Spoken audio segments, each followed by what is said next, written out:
I was having a hard time believing what I was seeing right in front of me. I checked and rechecked, and then checked once more, and there it was, an exact match. The same numbers on my lottery ticket were on the screen. My first instinct was to run downstairs and announce the news to my family. I was halfway down the stairs when I realized that it was a bad idea. We are 8 siblings, and my mom would just take the money herself and maybe distribute it with the rest of the family. This is my money, and I am not going to let anyone have it. It was at that moment I made the decision to run away at 12 years old.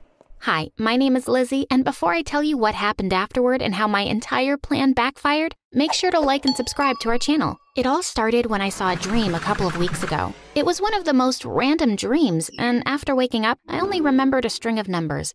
For some reason, I couldn't get those numbers out of my head. A few days later, I had forgotten all about it and was walking home from school when I saw the lottery signs outside one of the local supermarkets. The numbers reminded me of my dream, and in one of the most impulsive moments of my life, I rushed home, emptied my piggy bank, which was rather heavy by this point, and visited my friend across the street. I knew I had to be of legal age in order to buy lottery tickets, and I only had one friend who would fit that criteria. Meg was in her 20s, and we had become good friends after she hired me to walk her dogs. Meg isn't one of those lively adults. In fact, sadness radiates from her all the time. Whenever we talk, she is always warning me about not trusting anyone and to always put myself first. She would go even as far as saying, "Don't do anything good for anyone because they'll always stab you in the back. That's just how life is." I didn't mind talking to her because, well, she looked pretty cool. She would smoke cigarette after cigarette and try to impart her wisdom on me. I knew if there's anyone who'd help me with this, it would be her. I left my money with her and wrote the numbers down on a paper for her to fill. For the next couple of days, I caught myself daydreaming in school. It didn't help matters that summer vacations were almost here and my friends couldn't stop talking about all the places they were planning to visit. Unfortunately, we won't be going anywhere this summer since my mom's leaves were denied and she was needed at work. She promised me that she would take us to Universal Studios, and then she broke that promise, and I couldn't help but feel angry because of it. After school, I rushed home and looked up the site where I could check the winning numbers, and there it was, right at the top. I was having a hard time believing what I was seeing right in front of me. I checked and rechecked, and then checked once more, and there it was, an exact match. The same numbers on my lottery ticket were on the screen. My first instinct was to run downstairs and announce the news to my family. I was halfway down the stairs when I realized that it was a bad idea. We are 8 siblings, and my mom would just take the money herself and maybe distribute it with the rest of the family. This is my money, and I am not going to let anyone have it. As I made my decision to run away from home, my mom called us downstairs. "Dinner's ready, kids. Come to the kitchen." Mom's voice carried throughout the house. Dinner was like usual in our house. Everyone was speaking all at once. 2 of the twin sisters were fighting over the last piece of meatball. One brother was kicking everyone under the table, and Mom and Dad were just making sure everyone was eating their dinner. I hated this racket, and I hated sharing everything with my siblings. Why couldn't I have something all for myself? Why can't I just go to a place with peace and quiet? I muttered to myself. But then I smiled, realizing that I could finally do what I want and when I wanted. The next day after school, I went to Meg's place, and together, we collected the amount in a lump sum. I hid it in my backpack. It was so much cash, and I couldn't believe it all belonged to me. As I went home, I sat on my bed and smelled all that fresh money. I could feel the excitement flowing from me as I thought of my upcoming adventure. "Lizzie!" my older sister called out, and I quickly hid the cash under my mattress. She entered the room seconds later and stopped short when she looked at my face. "What were you doing?" she asked suspiciously. "Nothing. I was just about to do my homework," I replied nonchalantly and reached for my backpack. That night, I went to Meg's and asked her to book me a flight to Orlando, Florida. It's where Universal Studios is, and I decided that I was going to go alone. I felt my spirits lifting even more as Meg gave me an encouraging smile. "You're a smart girl, Lizzie. I wish I had your courage and luck when I was your age. Remember, everyone is greedy," she said. When she booked the flight, I paid her in cash. Imagine my surprise when Meg asked me for more. "I am helping you out with everything. You need to give me some portion of that money," she said. "That's not fair," I replied angrily. "Oh, really? Do you want me to tell your parents what you've been up to lately?" She threatened me right back. I was shocked and angry, but I had no choice, so I reluctantly gave her more. My flight was at 6 in the morning, so I quietly packed all my stuff at night and hid my bags in the shed outside the house. At 3 a.m., I got ready and I was sneaking out of my house when I heard my older sister. "Lizzie, are you out of your mind? Where are you going?" she asked, confusion all over her face. As she walked towards me, I panicked and picked up a vase on my window and hurled it at her head. I just wanted her to back off, but it ended up hitting her in the head and she dropped like a stone. I jumped towards her, wanting to make sure she was all right, but realizing that this was also my only chance to escape. After taking a final glance at my sister collapsed on the floor, I turned around and fled. I finally breathed a sigh of relief when I got on the bus. However, my relief was short-lived when a few stops later, a cop climbed aboard the bus and decided to take the empty seat next to me. Instantly, I grew rigid with worry. If the cop were to become suspicious, all my planning would go down the drain. "Where are you off to, young lady?" the cop asked good-naturedly. I am heading to my aunt's house for the weekend," I replied. "That's great." The cop smiled, but I noticed him taking in all my bags. I gulped nervously as the cop opened his mouth to say something else, and just then the bus stopped. I realized it was my stop. As I stood up to leave, the friendly cop waved at me. "Stay safe, young lady," he advised with a smile. I waved back and got off the bus and headed towards the airport. I was mesmerized by the glamour and happening city, so unlike my boring hometown. The first thing I did was book a room in a rundown motel. It was disgusting and shady, but they didn't ask me where my parents were, so it all worked out. I stashed all my bags, hid the money under a loose floorboard, and headed to my first destination, Disneyland. Excitement and adrenaline filled me as I joined the ticket line at the entrance. Sadly, they didn't let me enter and told me that I needed to be accompanied by someone 14 years of age or older. Disappointed, I turned away from the gates and strolled the city without any real destination in mind when I spotted a nice little restaurant. Thankfully, no one questioned me there, and for the first time, I ordered every single thing I wanted on the menu. By the time I was done eating, I couldn't even move. With much struggle, I walked back to my motel and noticed a group of older kids hanging around. They must have been around 17 or 18. They all seemed to be having such a good time, and I couldn't even enter Disneyland. How was I ever going to get into Universal Studios? As I was just standing there, feeling sorry for myself, one of the girls caught my eye. "Come here, girl," she called out, and everyone turned to me. At first, I hesitated a little, but then I took in their friendly faces and decided to join them. "Hi, I'm Lizzie," I introduced myself. "Hey, Lizzie, who are you here with?" one of the boys asked me. For some reason, I knew these guys wouldn't report me, so I decided to tell the truth. "No one. I flew here alone from Georgia," I said with a shrug. "Really?" one of them exclaimed in surprise. "That's actually pretty cool. How old are you?" the first girl asked me. "I am 12, I replied shyly. "That's impressive. You have to be the coolest 12-year-old I ever met. On a vacation all by yourself?" the girl exclaimed with a pat on my back. "For sure. What did you see in Orlando so far?" the boy asked. "Well, I wanted to go to Disneyland, but they wouldn't let me in alone since I am a minor and all," I answered. "That's nothing to worry about. We'll help get you in," the girl offered. "Really?" I asked in surprise. "Sure. What are friends for?" the girl assured me with a smile. True to their words, the next day, we all headed to Disneyland and I had the best time of my life there. I couldn't help but notice all the families there, and for some strange reason, it made me miss my own family and my little brothers and sisters.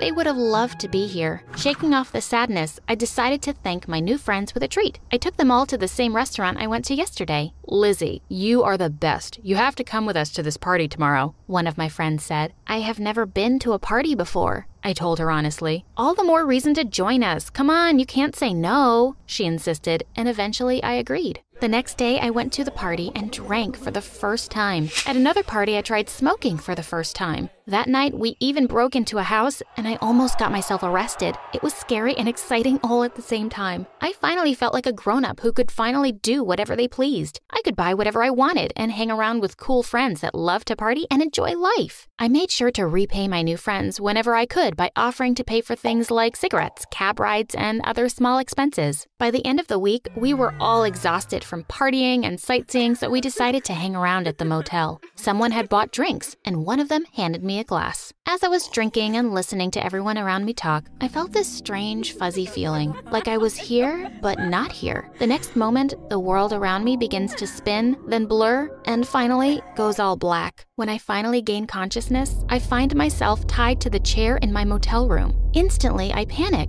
but then I see my friends around me and calm down. "What happened, guys? Untie me, will you?" I asked them. When none of them moved, I looked up at them in confusion. "Of course, we'll untie you, Lizzie. But first, you need to tell us where you're hiding all your money," the girl said. It took me a moment to get over the shock and deal with the situation at hand. "I don't know what you guys are talking about," I replied, but they were not listening to me. 2 of them were searching the bathroom and the rest of them were going through my bags, my clothes, and anything else they could get their hands on. "Tell us where it is and we'll be out of here," the girl said. I stayed quiet but made the mistake of glancing at the floor where my money was hidden, and she instantly noticed that quick glance. "Look here," she told the others, and I watched in horror as they lifted up the loose floorboard and grabbed my cash. They high-fived and celebrated before turning to me.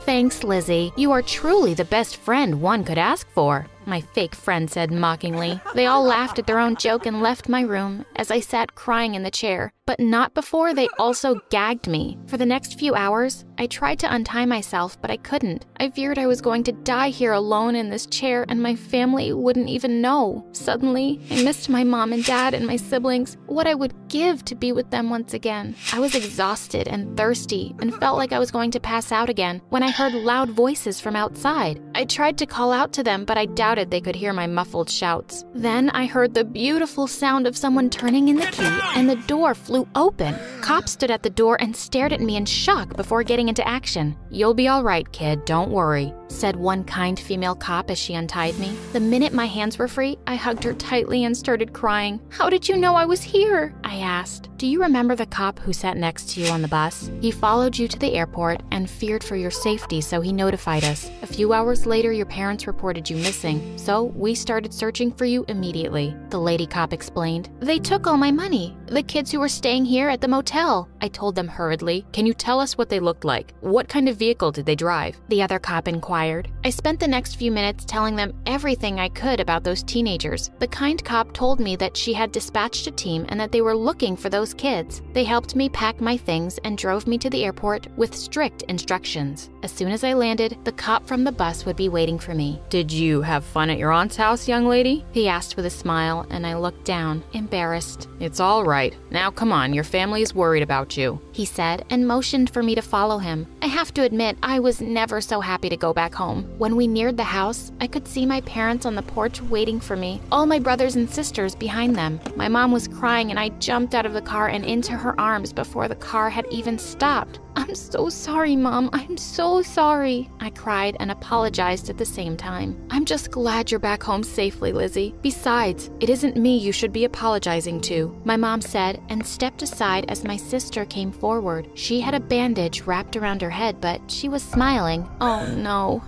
I gasped as a stab of guilt shot through my body. "Don't worry, Lizzie. I have already claimed a percentage from your lottery money for this headache," she teased. "Honestly, you could have had it all, but sadly, all of it's gone now," I told them sadly. "No, it isn't. The good cops were able to track down your friends and get your money back. They are facing charges, by the way," my dad said with a wink. "Does that mean we got all the money back?" I asked in surprise. "Yes, and guess where we're going, Lizzie?" my 5-year-old sister asked as she jumped up and down in excitement. "Where?" I humored her. "To Disneyland," she shouted, and I couldn't help but smile at her enthusiasm. As we all went inside the house, I looked back and saw Meg across the street shaking her head at me as if disappointed. For the first time since I had met her, she didn't look so cool anymore. She just looked sad and alone.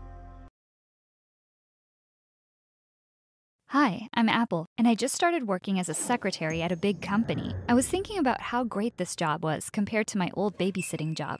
Gosh, I didn't miss changing all those stinky diapers. One time, I was emptying that family's trash, and the bag burst open, and the diapers full of poop went everywhere. It was so disgusting. And that's when the idea came to me. Why did people not reuse diapers? What if there was a diaper delivery service? You could order clean diapers, someone would come pick up the dirty ones, and you'd never have to deal with cleaning them yourself. Genius. And imagine if there was an app for it. It was a brilliant idea. So I sat and wrote a whole business proposal for it and called it Diaper Daddy. I told my boss about it the next day, and you won't believe what he said to me. "Kaylee, did I ask you for your ideas?" "No, I didn't. You've been hired specifically to do whatever I ask of you, and right now I'm asking you not to pretend that you have a brain for marketing, because you don't. Got it?"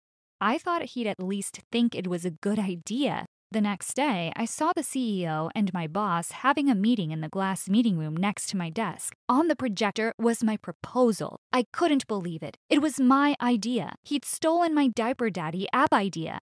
The whole time he was presenting, he kept looking at the CEO and smiling. It was sickening to watch. He was such a suck-up, and the CEO loved everything about the idea. After the meeting, he emailed him straight away and offered him a $10 million deal if he could create the app and get it up and running within a month. I sat there flabbergasted. That $10 million deal should have been mine. I knew my boss probably assumed I'd freak out and ask him why he'd taken my idea, but I decided to do something else instead. Something he wouldn't be expecting. The next day, the CEO had arranged for an app development team to come in and talk about the diaper deal. I told my boss the meeting was scheduled for 1:30 p.m., when actually it was scheduled for 1 p.m. It was one of our colleagues' birthdays that day, and I'd brought in 2 giant helium-filled balloons. 5 minutes before the meeting, I decided it'd be fun if we inhaled some of the helium. I knew my boss was always up for a laugh, so I gave him some too. After he'd inhaled it all, I saw the look of horror cross his face when he noticed the app team arriving. "Oops, my bad," I said. "The meeting is actually now."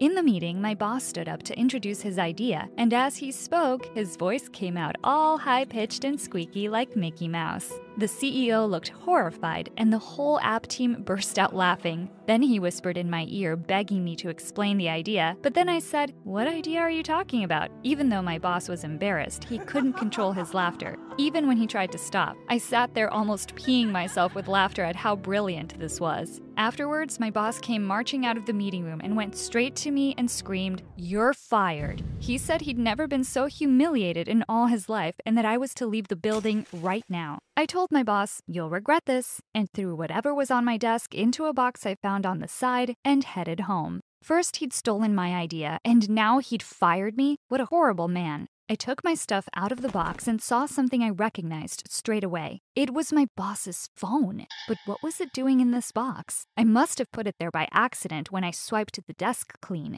Of course, like every secretary out there, I knew my boss's passwords. I glanced over my shoulder almost as if I thought my boss would suddenly appear. I slid the screen up and almost peed my pants for the second time that day. His screensaver was a My Little Pony photo. Maybe his daughter did that, I thought. But then I reminded myself he didn't have a daughter. I clicked onto the gallery to see what other photos he had, and just as I did, the phone started to vibrate. Someone was calling. It was his mom, and she was named Mommy Dearest. I almost choked. This was too good. I answered, but didn't say anything. "Where is my sweet potato? Hello? Are you deaf? It's after 6 p.m. now. Hurry home or you'll be sent to bed without dessert." I had to hang up quickly for fear that she'd hear me laughing.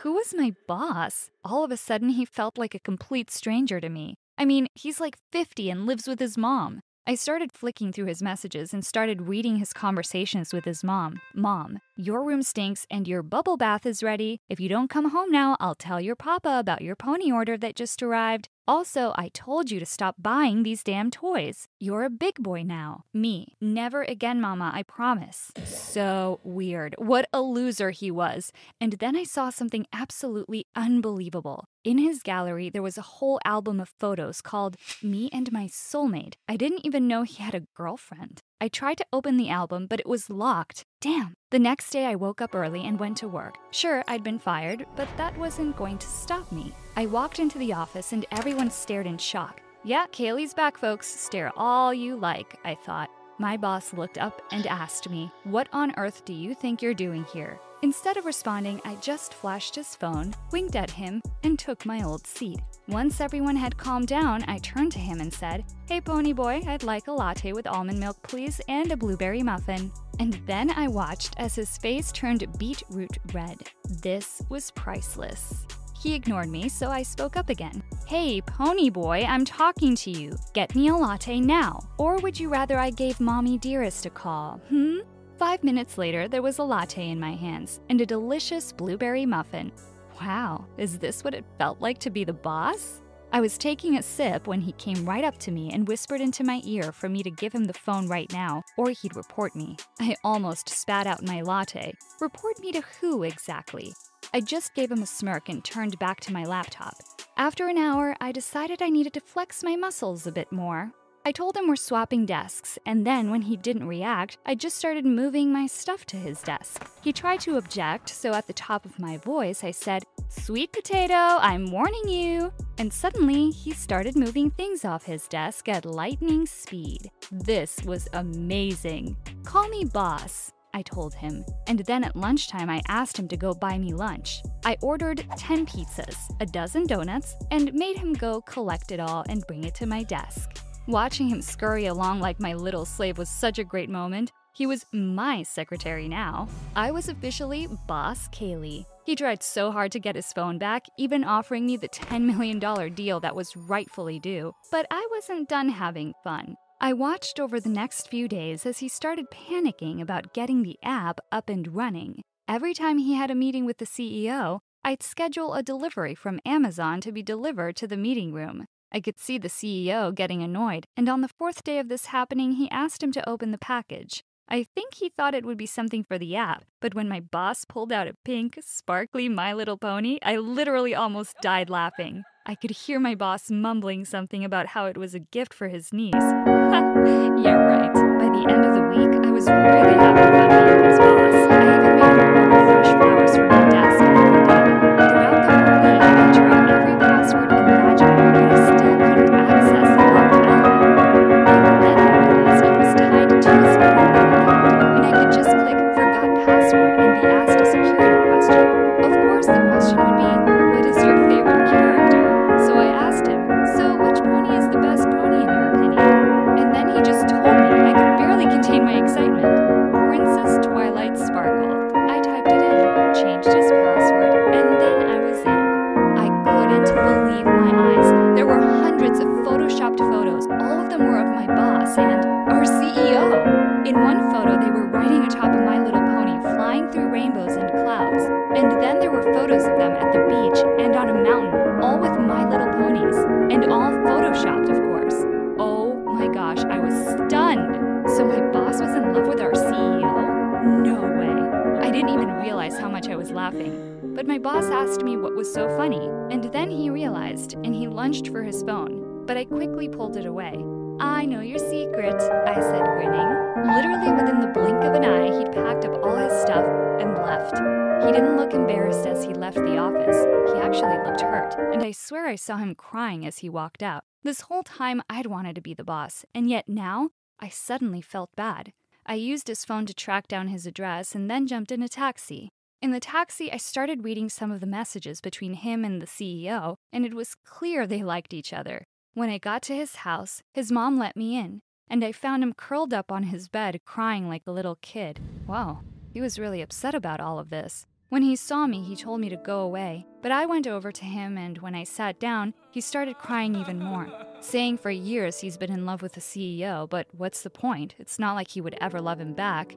Suddenly, I found myself saying, I'm sure the CEO liked him too, and that I'd seen the way he looked at him. There was definitely love in his eyes. I apologized to him for everything I'd done, and he said it didn't matter, that nothing mattered if he couldn't be with the CEO. Just before I left, I texted the CEO from his phone, asking him to meet for a drink to celebrate the deal, and then I put his phone next to his bed and said goodbye. I waited outside the bar for a whole hour until